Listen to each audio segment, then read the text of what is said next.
أعوذ بالله من الشيطان الرجيم. بسم الله الرحمن الرحيم.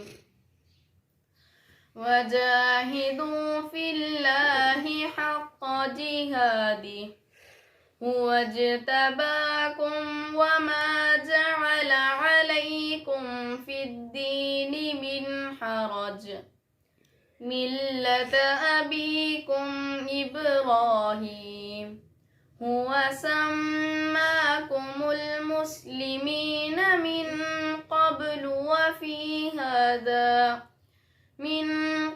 وفي هذا ليكون الرسول شهيدا عليكم وتكونوا شهداء على الناس فأقيموا الصلاة وآتوا الزكاة واعتصموا بالله هو مولاكم فنعم المولى ونعم النصير.